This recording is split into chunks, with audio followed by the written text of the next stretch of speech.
Hello everybody, I'm really excited to be with someone that I admire a lot, here from the beautiful island of Aruba. Aruba. We're in Aruba and having the best week.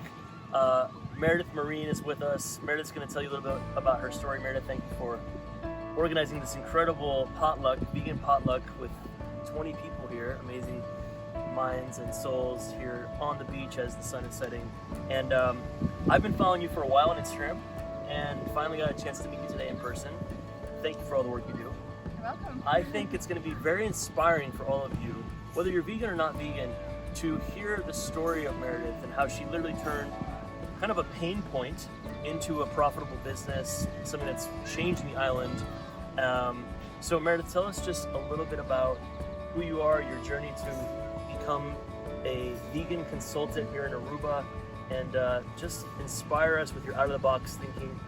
I'd love to, and I'm so glad you got to actually come here and see what it's like, Yes. see the vegan scene. You were telling me that you chose to come to Aruba because of the vegan food. And not only did we choose to come to Aruba because of the vegan food, we chose to come to Aruba because of the vegan food that we learned about through your social media channels, through your website, and through you being so generous with your passion. Yeah, I get messages like that every day from tourists who want to come to Aruba and check out the vegan scene. And for me, when I first moved here, I'm originally from New York City. When I first moved here 3 years ago, it was nothing like this at all. So when I moved here, basically the only vegan things were fruits and vegetables and nuts and seeds. There were no vegan meats, vegan cheeses, couldn't even find tempeh in the supermarket. And I moved here because my husband is born and raised here. We met when I was on vacation here 12 years ago, and love at first sight, sort of my first dip into taking a risk and an adventure. And ever since I met him, just, I've become more brave in that sense in taking those risks and adventures in my life and in my business. So when I got here, there was really nothing for us to eat. The restaurants, they didn't know what vegan was, not even really vegetarian. There were no vegan options on the menu. And what ended up happening is I would have to call in advance to a restaurant in order to just be served a meal. So I would call, and the first couple times I went, I didn't know that. So I would go and get the same pasta marinara over and over and over. Well, I started getting inventive and realized, okay, let me try a different route. I would call the chefs in advance and end up unofficially consulting for them in order to just get a decent meal. So I would say, okay, go to the supermarket, buy this tofu, cook it this way, here's the recipe, and I would show up the next day and enjoy a great meal with my family. But, I realized I'm not the only one that wants to eat vegan food on Aruba.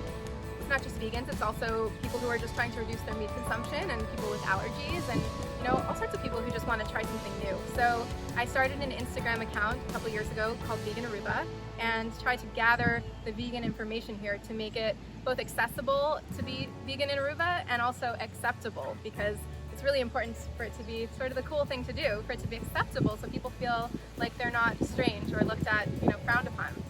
So that's what ended up happening, and I started to build relationships with chefs and with restaurant owners, and I was invited to give a presentation at the National Restaurant Association here, where I stood in front of a room of 25 restaurant owners and explained what it's like from the vegan guest perspective to go out to eat and not have anything to order, and what that's like for the psychology of the customer, because I have a psychology social work background. I have a master's in social work.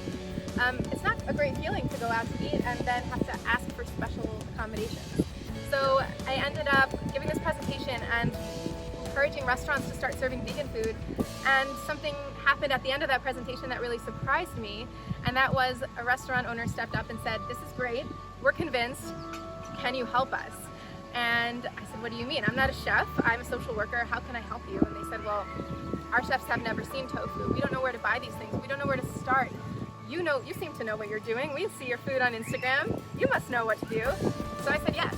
And that's a big teaching moment, a learning moment for me, and something I teach my current students now that I train people all over the world to do this kind of work, speaking of hospitality consulting, is I teach them you have to say yes to those opportunities. When someone's asking you for help, you say yes. So I said yes, and I did this as a volunteer job. I started helping restaurants develop vegan menus, training their staff how to cook the food, how to serve the food, and a couple weeks later the vegan menu came out. There's a line of people interested in tasting it and a line of restaurants waiting at my door to do this consulting work. So I started a business, and it's been thriving, just incredible. Now Aruba is known as the most vegan-friendly place in the Caribbean. You saw I'm in all these travel magazines, which is kind of weird, but also wonderful because it gets the word out. People come here specifically for the vegan scene. vegan food, and I've had a bunch of vegan influencers visit me and see what I'm doing, which has helped get the word out to the point where people started messaging me asking, how do you, like, can you come to my community? Can you come to San Francisco and do it here? And can you teach me how to do this work? Because I want to have a place to eat with my family, and I also want to create a business for myself that aligns with my values. And so I started this training program to teach other vegans around the world how to create accessibility and acceptability around the vegan lifestyle in their communities. And that's through my new company, Vegan Hospitality, which you can find. You can follow me on Instagram at Meredith Marine. You can also Amazing Instagram, by the way.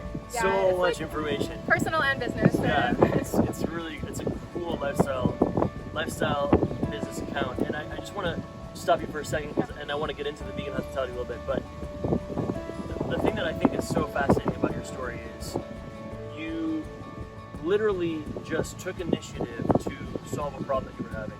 I want to go out to dinner. I want to be able to be social. You mentioned to me earlier, I just moved to Aruba and no one had been here before, and so then all of a sudden I have all this family visiting me, and we would go out and I wouldn't have anything to eat, and that's a bad feeling. And then just calling and being proactive. And I think that, you said don't say no to help, and I think that for our audience is almost all entrepreneurs, and so I think for a lot of people that are watching and listening to Meredith's story, it's like, don't say no to an opportunity that is waiting for you as well. Like, yes, they wanted your help, and eventually you said yes to them, but first, before that, you said yes to yourself, and yes to the opportunity, to the possibility of an opportunity around creating something.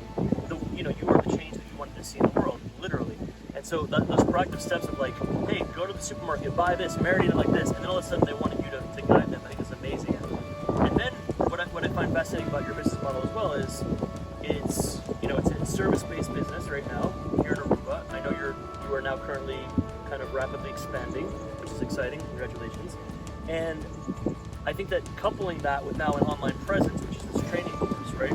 So for people that are interested in the training course, in the vegan hospitality training course, without telling them all the secrets and gems that you share in the course, what are one or two tips that you tell your students, your participants, about starting your own business in this thriving, compassionate movement that is veganism? Awesome. So first of all, if you want to know more about the course, you can go to veganhospitality.com. That's my website, and you can get in touch personally with me. I talk to every single person personally. It's an extreme mentorship program. Yeah, you literally responded to every message I sent you like within a day, which is so thoughtful and kind. So yeah, I mean, I'm in this because of the people. Yeah. So literally my entire business is created because people asked for things from me, and I was privileged enough to be able to offer that to them. So it is a privilege to be in the position where I could, have the skills and have the confidence in myself to be able to offer those things and start that business. So for people interested in becoming a vegan entrepreneur and specifically increasing the vegan options in your community,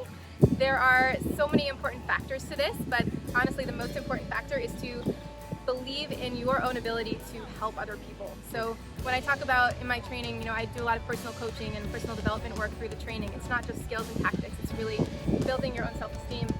So confidence is so important, and confidence doesn't mean you need to believe you're the best at everything or the most beautiful person in the room. What it means is that you believe you're capable of actually helping other people and of helping the world. You believe that you're important to the world, that you're of value, and you have value to give to other people. And my most successful students are the people that are just willing to go for it, to not get their own ego involved and worry about how many likes do I have and what are people going to think of me if I fail. And fear of rejection is a big one that comes up. Fear of making money, if you believe it. Fear of it's not okay to make money as a vegan who's helping the world. But we need to survive, and it's way better to make money helping the world than hurting the world. So we need more people who are going to have these socially sustainable businesses who want to support their communities. And I have students all over, in Argentina, in Amsterdam, in France, in Spain, in 15 different US states, in Canada. So this really works everywhere, and it takes someone who's got a lot of motivation and a lot of drive to make a real difference. And so what are the kinds of programs that you are helping people create? Like, who would really benefit from this program? So the ideal person that signs up for this training program is a 12-week training course where you learn how to start your own consulting business. So by the end of the program, you have your own vegan consulting business in your community, and you are ready to attract clients. And those clients are going to be restaurants, hotels, universities, cruise ships, whoever you think would benefit from your services. You take restaurants from going from 0 to vegan friendly within a couple weeks to a couple months, depending on how large they are. And the people that are attracted to this are people that are feeling like, okay, I'm vegan, but I want to be I'm more active in the community, and I want to change the world. I want to change my community, and I'm not okay just sitting here and working a 9-to-5 desk job that doesn't align with my values. So I want something different and something new.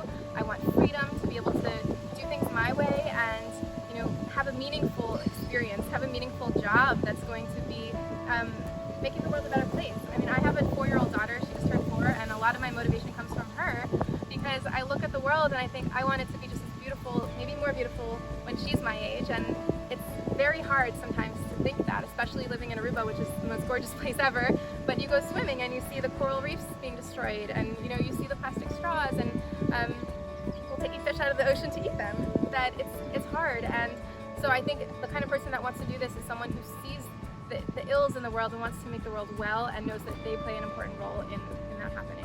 Yeah, and I think you bring so much hope. I mean, I followed your content for like 6 months now.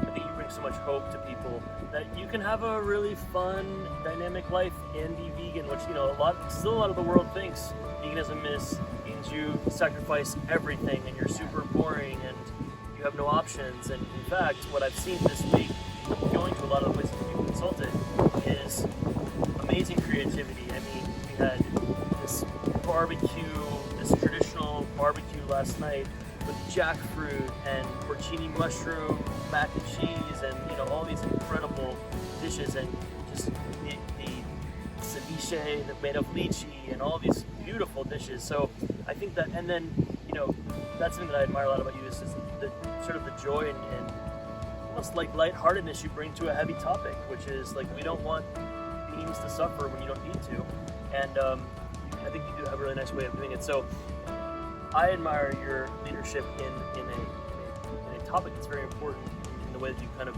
navigate it. And then I'd also ask you one kind of final question, which is, maybe you have a 9-to-5 job, right? And maybe you need that right now to pay some bills. Can people still take advantage of the course and work a 9-to-5 job and then implement what you're teaching them, maybe as a side job or maybe as a weekend job, until they reach that point where they can leave the 9-to-5 and start their own thing? Absolutely. I have a lot of students in my program that have 9-to-5 jobs, and some of them are actually utilizing the skills they've built through those previous careers to bring into this program. People who are interior designers that are sick of putting leather couches into hotels and want to help support the vegan movement, or people that are marketing professionals that want to use those marketing skills to help vegan businesses. So when I started out, I was a stay-at-home mom, but I also was doing consulting, some online consulting work, and I was teaching for the university in the social work department. So my life has always been dynamic and busy, but it's really, you can do whatever you want with your life, and everyone has the same amount of time in a day, so it's how you want to spend it. And if you're going to spend it in the 9-to-5, then that's what you need to do, but then what are you doing in that free time, and can you build something for yourself that really makes you feel alive and makes you feel joyful? And like you said, it's funny because my life got way better when I started committing to the vegan movement and building a vegan community and making other vegan friends and being more vocal about my passion,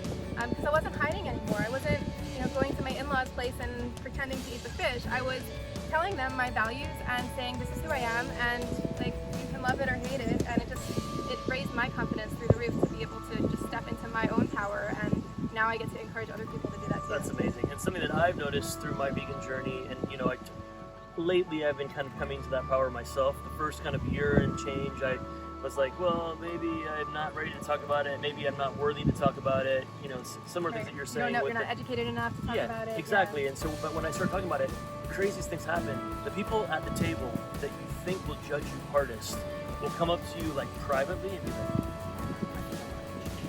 yeah. And it's so it's like that's I think it's a good point. Like, own your truth, do it in a way that's educated, and try not to be too judgmental about it, even though it can be hard. And people will attract the right people. I mean, look at us here today in Aruba, this random thing we never met before today. Now we're here with 20 amazing people. So Meredith, follow. So it's Meredith Marine,